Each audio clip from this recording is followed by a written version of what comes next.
के इस पुस्तक पे चर्चा के लिए जिस व्यक्तित्व को बुलाया है आसिफ साहब ने, बहुत ही जाना पहचाना नाम है अनंत विजय जी का।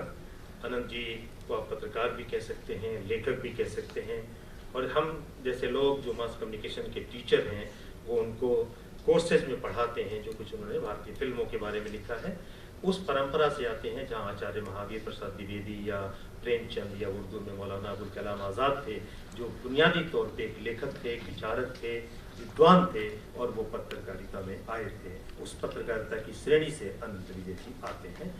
अनंत विजय जी जो बात कहते हैं वो बड़े दलाइल के साथ कहते हैं, तर्क के साथ कहते हैं, और बड़े ही कन्विक्शन के साथ कहते हैं। आप अनंत विजय की बातों से सहमत हो सकते हैं या असहमत हो सकते हैं, लेकिन इग्नोर नहीं कर सकते हैं। विचार उत्तेजक उनकी भाषा है और भाषा पे पकड़ है। हिंदी और अंग्रेजी दोनों भाषाओं में बहुत ही अद्भुत वक्ता हैं और आप उनको सुनते रहते हैं। वो कॉलम निगार हैं, दैनिक जागरण जैसे बड़े अखबार के एडिटर हैं, कई अखबारों से, टेलीविज़न से, ब्रॉडकास्टिंग जर्नलिज्म है उसके बड़े महत्वपूर्ण नाम है, हस्ताक्षर हैं, और फिल्मों के हवाले से कई बड़ी अच्छी किताबें लिखी, वो बेस्ट सेलर किताबें भी आपने लिखी हैं। मैं बहुत ही आदरपूर्वक बगैर समय गंवाए हुए अनंत विजय जी को, क्योंकि आसिफ भाई बार बार हमको ज़रा घूरते भी रहते हैं और मैं और भी कुछ कहना चाहता था, बाद में कुछ कहूँगा। मैं बहुत ही आदर से अनंत विजय जी को आमंत्रित करता हूँ। सबसे पहले वही माइक पे आए और आज के प्रोग्राम का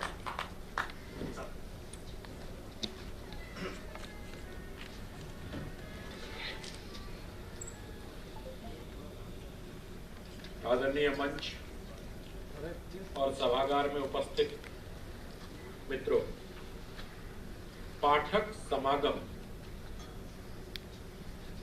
जब आसिफ साहब ने मुझसे ये चर्चा की, इसकी तिथि कोई 2 महीने पहले की तय हुई थी जो टल गई, और टल के फिर आज ये संयोग बना है। और मैं आप सबको हृदय से धन्यवाद देता हूं कि रविवार को आप सब लोग इस कार्यक्रम में सम्मिलित होने के लिए यहाँ आए। इस आश्वस्ति देती है कि पाठक अभी बचा हुआ है, हिंदी का हो चाहे किसी अन्य भारतीय भाषा का।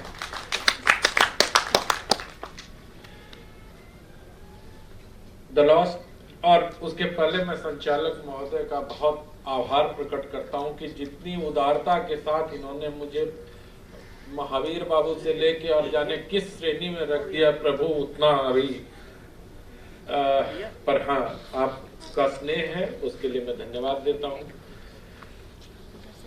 इस पुस्तक के बारे में मुझे टुकड़ों में जानकारी मिल रही थी।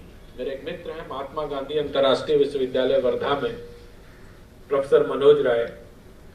वो बहुत परेशान होकर उन्होंने एक दिन फोन किया कि लंदन में ब्रिटिश म्यूजियम में या ब्रिटिश लाइब्रेरी में किसी को जानते हैं क्या?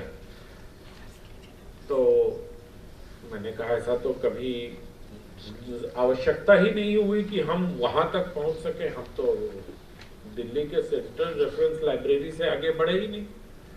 खैर, तो किसी तरह उनको कहीं से उन्होंने कुछ किया और फिर सिंह साहब का नाम आया। सिंह साहब के बारे में उन्होंने बताया और ये जान के मुझे बहुत अच्छा लगा कि कोई अपने आदरणीय पूर्वज के लिए, श्रद्धेय पूर्वज के लिए इतनी कड़ी मेहनत कर रहे हैं। तो मैं सिंह साहब के लिए एक बार गुजारिश करता हूं आप लोगों से कि ताली बजाइए। ये बाबू जगत सिंह के, अगर मैं गलत नहीं हूं तो 8वें वंशज हैं, आज 6ठे वंशज हैं। तो ये किताब जो है इतिहास की उस कमी को पूरा करता है। हमारे यहाँ इतिहास लेखन की एक लंबी प्रविधि रही है, पिछले सत्र में भी इतिहास पे कुछ बातें हुई होंगी। तो इतिहास लेखन में जनश्रुतियों के आधार पर बहुत सारी चीजें कही जाती रही हैं कि फलाने ने ऐसा कह दिया, नीलाभ ने तो 4 खंडों में हिंदी साहित्य का मौखिक इतिहास ही लिख दिया। तो मौखिक इतिहास होता है, उसकी प्रामाणिकता भी कभी कभी संदिग्ध हो जाती है जब उसमें बाद के दिनों में। लेकिन इस किताब को पढ़ने के बाद ये जो लॉस्ट हीरो ऑफ बनारस है, ये सचमुच इतिहास के बियाबान में खोया हुआ एक ऐसा नायक है जिसके बारे में न सिर्फ देश को जानना चाहिए, और मुझे अफसोस है कि स्वाधीनता के अमृत महोत्सव के समय ये पुस्तक क्यों नहीं आई। खैर, देर आई दुरुस्त आई। ये जिस प्रकार से 1799 में अंग्रेजों के खिलाफ उन्होंने एक विद्रोह कहना उचित नहीं होगा, उनको वहां से बनारस से खदेड़ने का प्लान बनाया और उसका एग्जीक्यूशन किया, और वो भी तब, मुझे लगता है कि अगर मैं गलत नहीं हूं तो 14 जनवरी की डेट तय की थी उन्होंने, मकर संक्रांति, जब सूर्य उत्तरायण होगा। तो ये सारी चीजों को देखते हुए मुझे लगा कि हमारे देश में एक ऐसा नायक था। आज बहुत सारी बातें होती हैं भारतीय ज्ञान परंपरा की, इंडियन नॉलेज सिस्टम, कहीं भी चले जाइए इंडियन नॉलेज सिस्टम के बारे में ज्ञानी भी मिलेंगे, ज्ञान देने वाले भी मिलेंगे, और कार्यक्रमों में भी पीछे बोर्ड पे भी लिखा होगा भारतीय ज्ञान परंपरा। अलग बात है कि उसमें से बहुत कम लोगों को पता होता है कि वो किसके बारे में बात करने वाले हैं। इस पुस्तक में आपको भारतीय ज्ञान परंपरा की एक झलक भी दिखाई देगी। किस प्रकार से बाबू जगत सिंह ने गणना की होगी 14 जनवरी की, किस प्रकार से उन्होंने अपने सारे जमींदारों को बिहार से लेके बलिया से होते हुए बनारस तक उन्होंने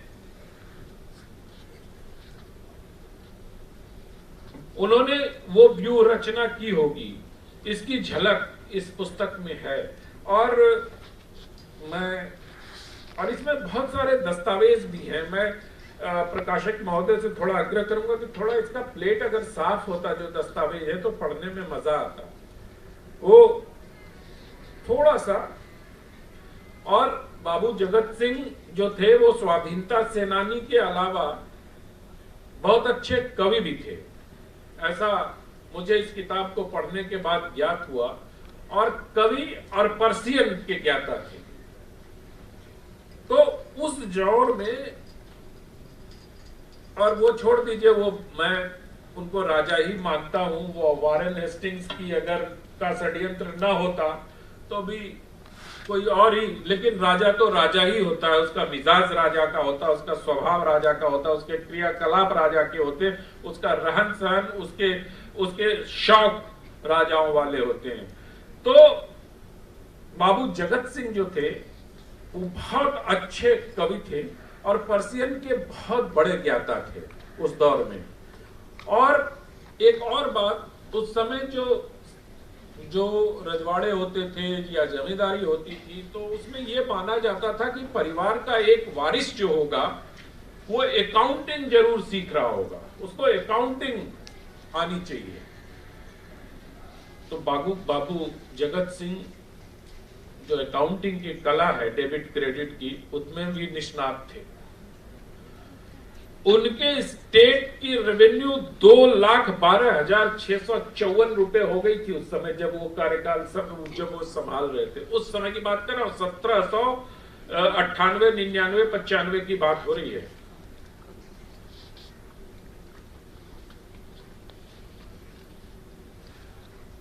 आजकल बड़ी बातें होती है मार्केटिंग कॉम्प्लेक्स की, और ऐसा बोला जाता है कि ये बड़ी नई व्यवस्था है जो अंग्रेज लेके आए थे।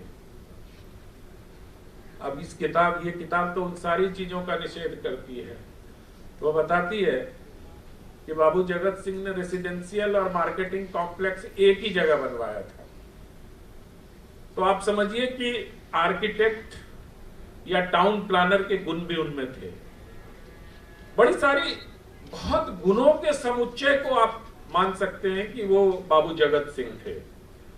युद्ध वाली घटना का जिक्र मैं नहीं कर रहा हूं, जिस प्रकार से उन्होंने अवध के उस नवाब जाकिर अली, वजीर अली साहब के साथ उन्होंने समझौता किया, फिर सारी व्यूह रचना की, वो सब डिटेल से इस किताब में है।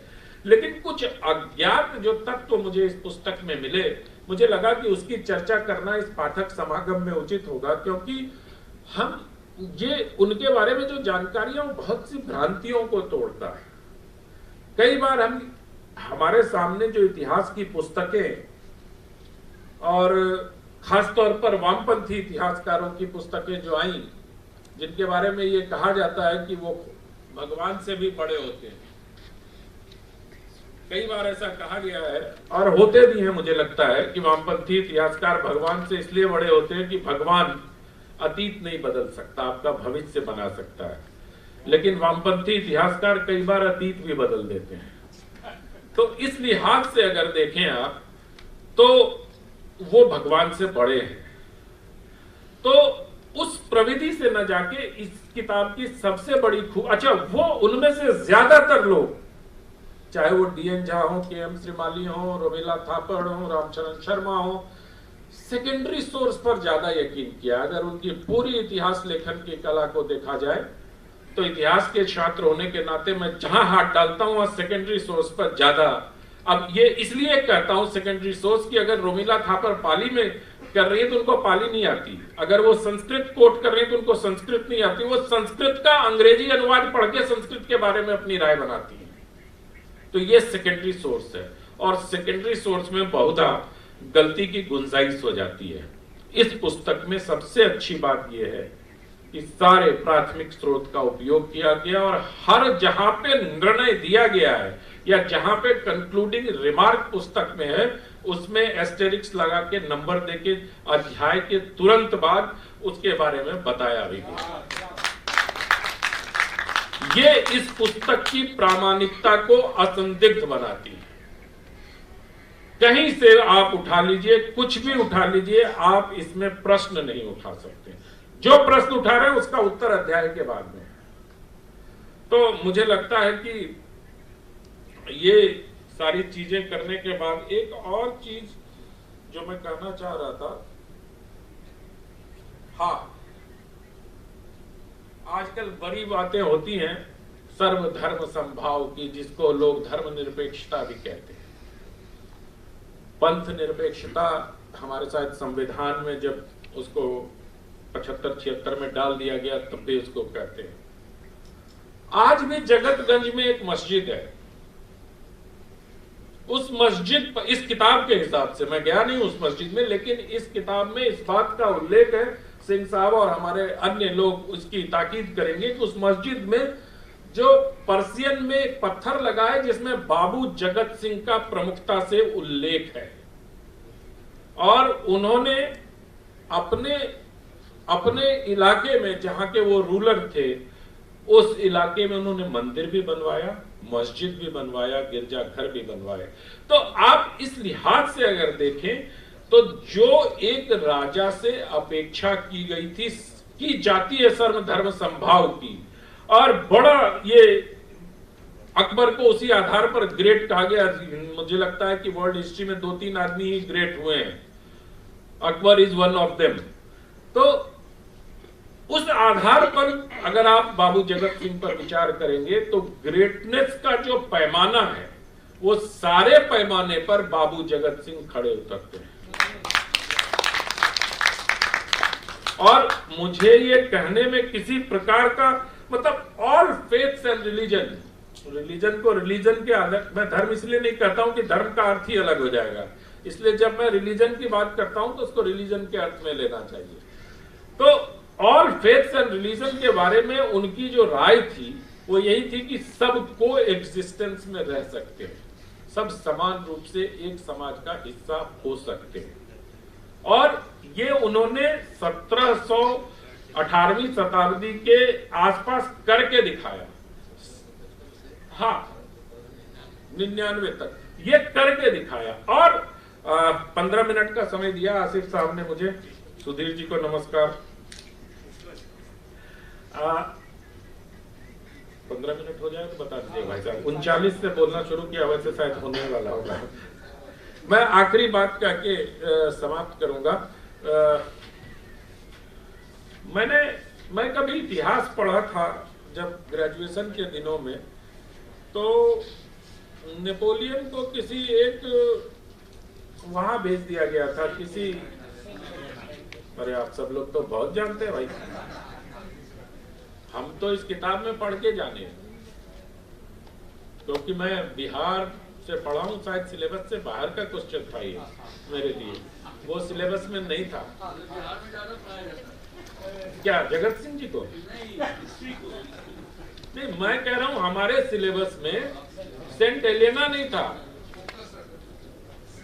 तो हमें नेपोलियन मुसोलिनी सब पढ़ाया गया है। लेकिन खैर, अब आप समझिए कि उस समय 1799 में, और वो पूरा जजमेंट, पूरा वो सब कुछ इसमें है। मैं बहुत मेहनत करके आया था, पढ़ के भी आया था, फ्लैप लगा के भी आया था, लेकिन चूंकि अब 15 मिनट है तो उसमें किताब पर क्या बात हो सकती है, जाहिर सी बात है। तो वहां जब इनको भेजा गया, तो जो मैं इतिहासकारों की बात कर रहा था, किस प्रकार से फर्स्ट मतलब प्राइमरी सोर्स और सेकेंडरी सोर्स का इस्तेमाल करके इतिहास के फैक्ट को डिफेस किया जाता है, उसका उदाहरण भी इनके पास है। इस किताब में है, मेरे ख्याल से एपीलॉग में है, या मैंने इस किताब को, हाँ, इस किताब में वो भी है। जब उनको भेजा गया तो कई पुस्तकों में इस बात का उल्लेख मिलता है कि उन्होंने सुइसाइड कर लिया। देखिए, लेकिन सुइसाइड कैसे किया उसका भी उल्लेख है इसमें। इसमें कोई सेंट एलेना थ्रू डेविल, हाँ, के जो है वो कहते हैं कि उन्होंने सुसाइड कर लिया। लेकिन ये कुरैशी साहब का और श्रेया पाठक का हमें शुक्रगुजार होना चाहिए, और शुक्रगुजार सिंह साहब का भी होना चाहिए कि उन्होंने एक ऐसे सत्य को सामने लाने में लेखक द्वय के साथ कंधे से कंधा मिलाकर काम किया। नहीं तो आज तक यही माना जाता कि चूंकि उनको सेंट एलेना भेज दिया गया इसलिए उन्होंने खुदकुशी कर दी। अब ये क्या है, ये उसके बाद जो जल समाधि वाली बात आती है। In fact, the letter of 11 February 1800 received from Saint Helena to the Governor General in Council says, Saint Helena से जो पत्र आया गवर्नर जनरल को, उसको इन लोगों ने ढूंढ के निकाला, उसमें ये बात खुलती है कि उन्होंने जल समाधि ली थी पत्र पूरा अंश से।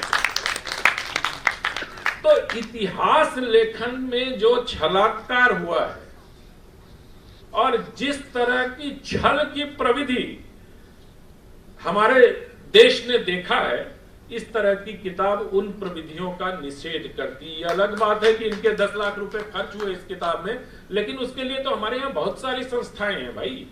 ICHR में एक इतिहासकार 43 वर्षों तक एक ही विषय पर शोध करता रहा, कमरा लेता रहा। 2015 में उसको वो निधन के बाद भी उनके परिवार के कब्जे में रहा, और उसको खाली करवाने के लिए अदालत जाना पड़ा।